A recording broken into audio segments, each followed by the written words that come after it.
go.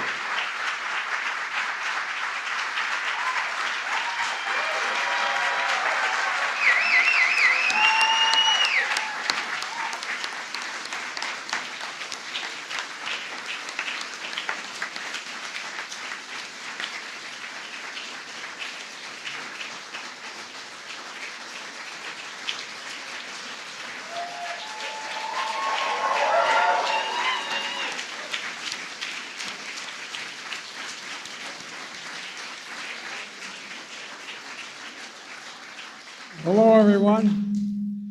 Please have a seat if you have one. For the press, I want to put an end to the rumors that the rest of the staff has not quit because he's leaving. I want you to know that. I knew this day would come, to state the obvious, but it doesn't make it any easier. You know, I've known Ron since he was a kid. Third-year law student in a school near Boston. What was that school's name? Harvard, I think. And he came to work with me in the United States Senate on the Senate Judiciary Committee a week after he got married. And he married a woman even brighter. Stand up a little bit.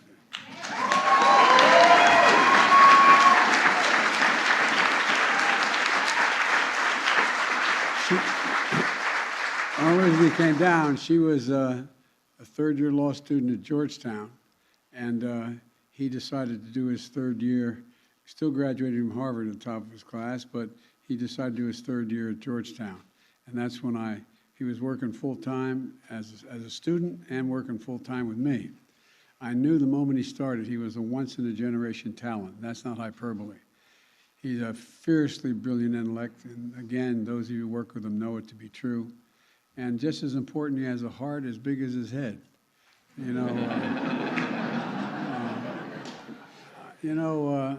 Thank you, Ron, and Monica, and Hannah, and Mike, and Danny. You're like family. And folks who've been with me a long time know it's hard to get away from us, even when you leave. Speaking of family, there's one member of the family who couldn't be here, Ron's mom. Mom, if you can see this or it gets played for you, we love you. We really do. All of us love you, and we're thinking a lot about you. You raised one heck of a son, and you should be so proud. Ron is a credit to you, Mom, and Ron couldn't have do anything he wanted to do in life, but he chose to serve his country. He chose to serve his country, and the whole family, the whole Klain family, made sacrifices in order for him to be able to do that, public service.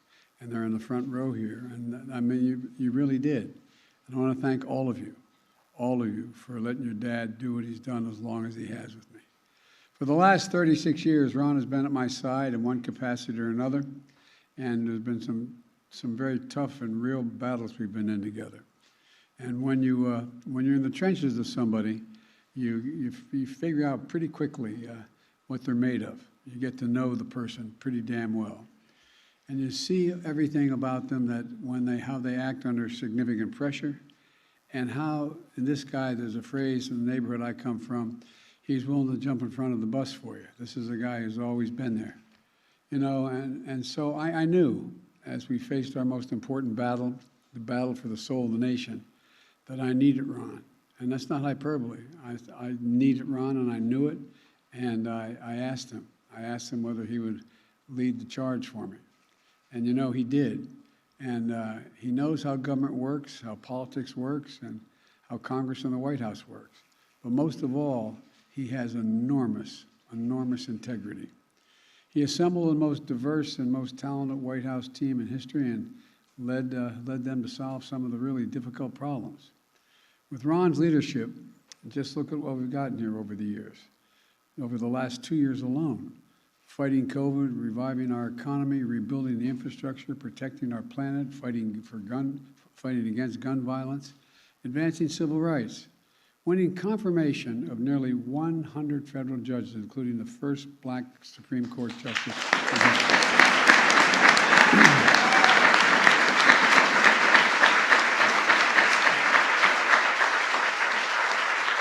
Playing a major role in reasserting America's place in the world. Maybe most important of all, helping restore faith in our democracy. The list will be the legacy of the White House team under Ron's leadership. And while we've accomplished extraordinary amount of work, consequence of Ron's success, he is beloved by those of you here in the White House, as demonstrated by this crowd here. And, as I said earlier, there's a lot of Klainiacs in this room. They're going to miss him, but not as much as I will. And that's why I knew it was important to fill Ron's shoes with someone who understands what it takes to lead a team, and who is focused on getting important things done. That's Jeff Zients right here. And Jeff...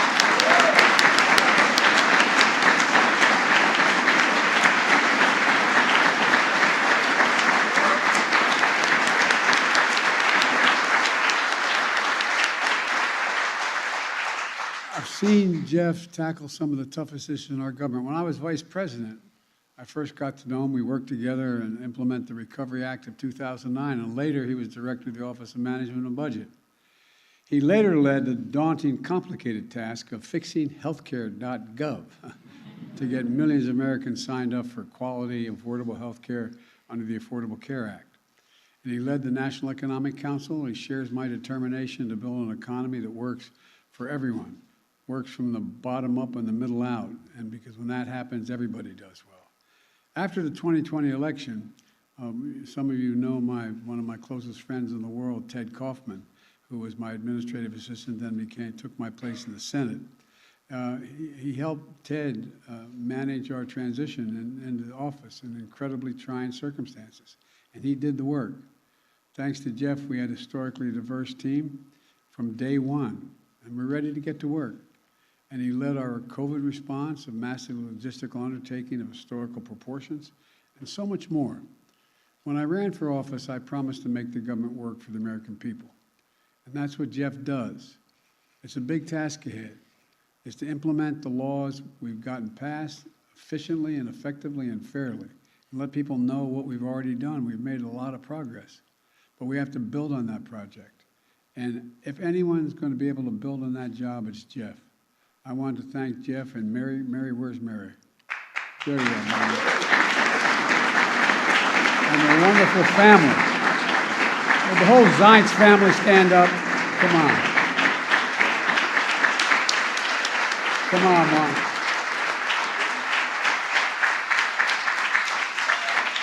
You gotta say. What you have to know is, when you're a family of someone running the White House, you got to be embarrassingly, I got to embarrass you all the time and introduce you. But it's because we're proud of it, and thank you.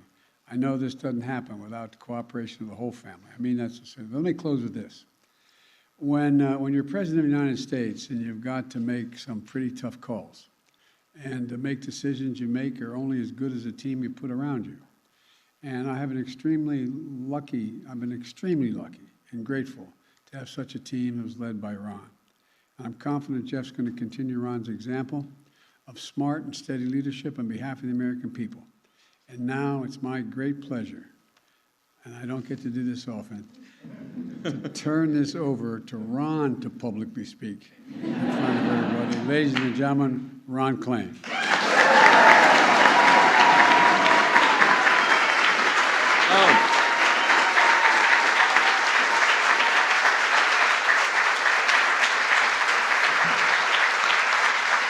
Thank you. Thank you very much. Thank you.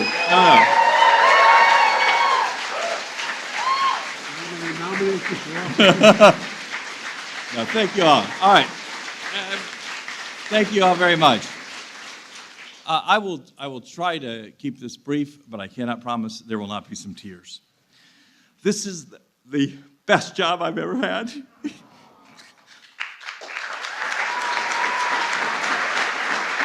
And even though it's also the hardest job I've ever had, I will miss this job, our work, this mission, and most of all, this team every single day.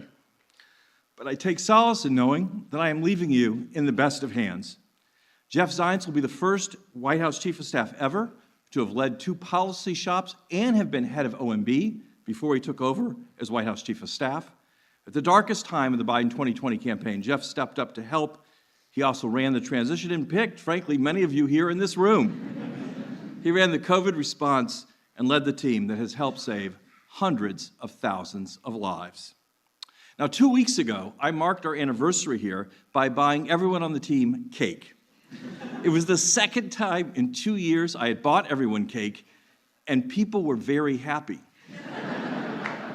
But Jeff has pledged to buy everyone in the White House a free bagel every single day.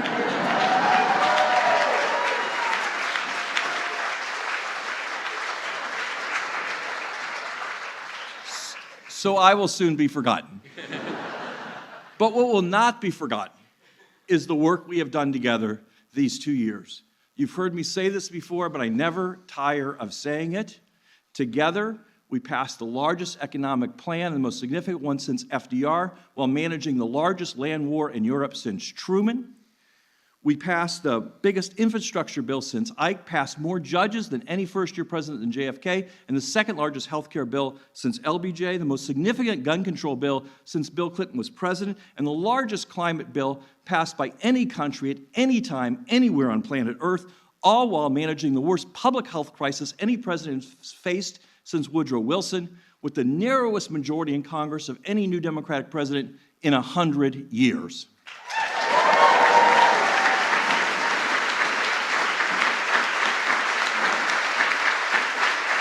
And that's not all. Student loan debt relief, record low black and brown unemployment, the PACT Act for veterans, a sweeping marijuana pardon, the Respect for Marriage Act, the most Americans ever with health care coverage, ending the longest war in American history. We've seen a dramatic drop in child poverty, the lowest unemployment rate in 50 years, the deficit cut more than any other president, and the record number of jobs created in this country in any 2-year period.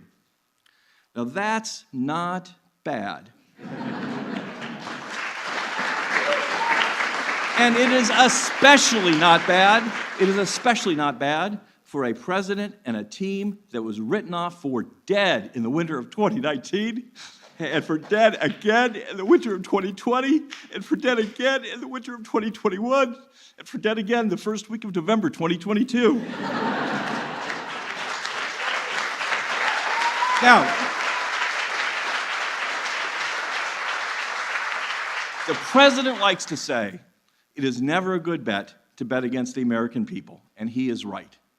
But what I want to say today is, it is never a good bet to bet against Joe Biden and this team. Never, ever a good bet.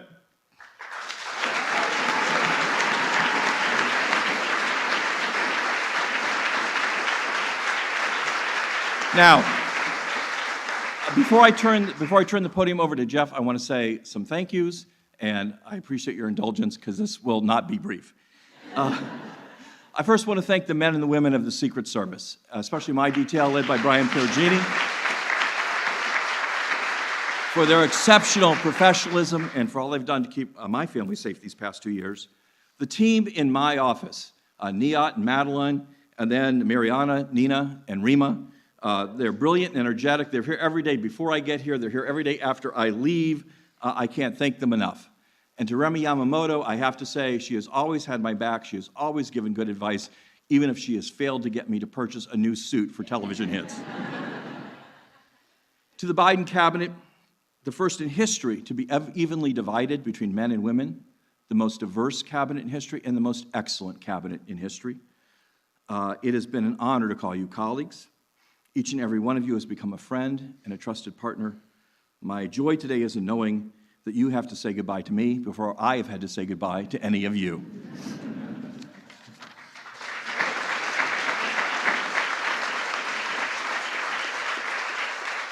To the senior staff and our department heads, in his inaugural address, the president said that this was a time for boldness in America. And your work has been the heart and the soul of that boldness. For 2 years, we've started each day with a Zoom call at 8:20, where I see the most talented and public-spirited and diverse and amazing people. On good and bad days, you've come to this place, and you have delivered for the American people. You are my peers, my partners, my friends, my family away from my family. I will miss you more than I can say. And while there is a danger in naming names, I have to thank those people who are at the White House I have leaned on the very most. Susan Rice and Jake Sullivan, Brian Deese, John and Nira and Ashish and Jean Sperling, Louisa and Kate Bedingfield, Liz Sherwood, Corrine, Keisha, Julie and Lorraine, Anthony Bernal and Annie Tomasini, and of course, Bruce Reed, Anita Dunn, Mike Donnellan, my very first hire, Jen Dillon, and my brother in all things, Steve Ricchetti. I want to say this about this group. The record should show that everything we accomplished here these past 2 years is because of you, and everything we have screwed up is because of me. I just want to wrap up with 3 additional thank yous. To my family, starting with my mother, who, as the president mentioned, is too ill to be here today. I would not be here today without her and everything she has done for me. To my family, my kids, whose support and patience and love and understanding has kept me going these 2 years, for the engagement celebrations I missed, the birthdays I missed, the time I was not there to do various things, thank you. And I love you guys. And for the next 2 years, every day, it's my turn to walk the dog.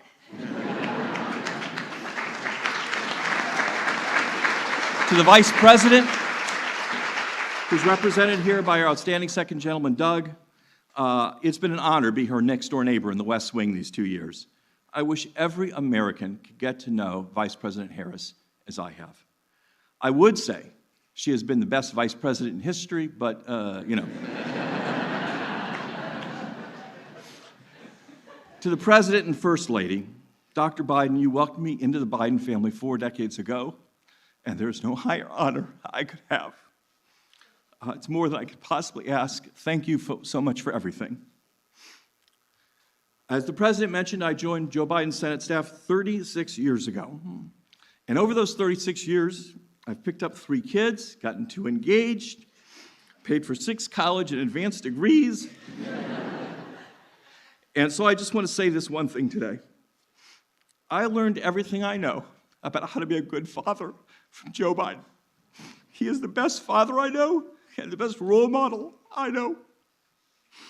And along the way, he's taught me a thing or two about politics and policy as well. Mr. President, a few minutes ago, I talked about your historic record. But as much as what you have done is historic, how you have done it is equally important. With honor and integrity, a devotion to working people that's unmatched, a determination to save our democracy and the soul of this nation.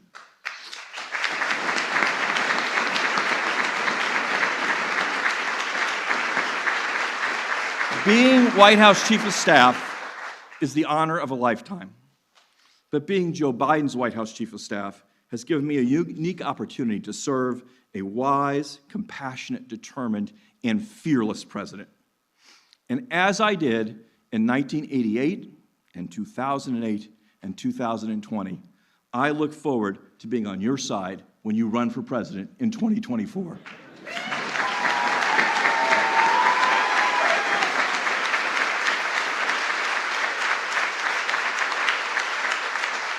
All right, I will finally close with some words for the staff here. I'm often asked, what is the best souvenir I got in 2 years as White House Chief of Staff? And my answer is very simple. It's this rock, this plate in Civil Rock. It was given to me a year ago on one of our darker days by Louisa Terrell. And it's always symbolized to me the fact that this team has been rock solid in their support of our agenda, and the president, we've never wavered, we've been as solid as a rock.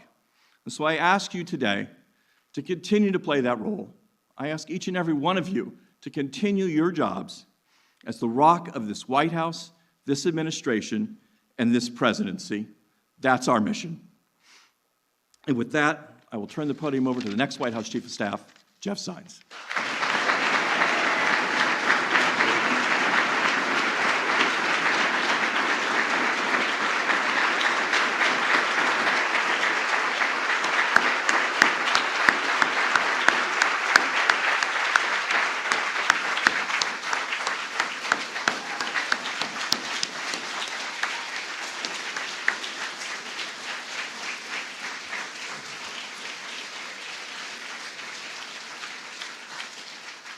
That's a tough act to follow in many ways. Thank you, Mr. President. Thank you, everyone, for being here. It's a huge honor to be back. want to first thank you, Mr. President. It's been a privilege of a lifetime to have worked with you, for you, through some of the most difficult moments in our nation's history. Throughout it all, one of the many things I've greatly admired is your deep sense of purpose and duty to care for every single American. That example filters down to everyone who you work with, who works for you, and that's why we work as one team to ensure our democracy delivers for the people. A team that believes details and execution matter, a team that believes empathy and a moral compass matter, all of it in service to a responsive, results-oriented government that helps make people's lives better. So thank you for your leadership and your confidence in me. Second, I want to thank my friend Ron. As an American, I thank you for your tireless work during such a consequential period for our country. I know the sacrifices it required of you, Monica, and all of your family. You've left big, huge shoes to fill, big footsteps to follow, always headed in the direction of justice and opportunity and a more perfect union.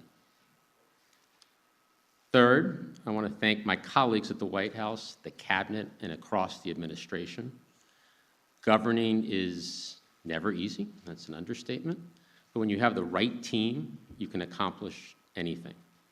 It all comes down to people, it all comes down to the team. And Mr. President, you have assembled a first-rate team filled with the best, brightest, and the most diverse public servants this country has to offer. I could not be more honored to join that team once again, so thank you. Finally, and most importantly, as the President often reminds us, family is the beginning, middle, and end. I thank my incredible wife and partner, Mary, our 4 kids, my parents who are both here, and my 3 sisters who are all here. There is no question I'd not be here without all of you. Mr. President, thank you again for your trust in me and in all of us here. We're honored to serve you and our country. Thank you. Thank you.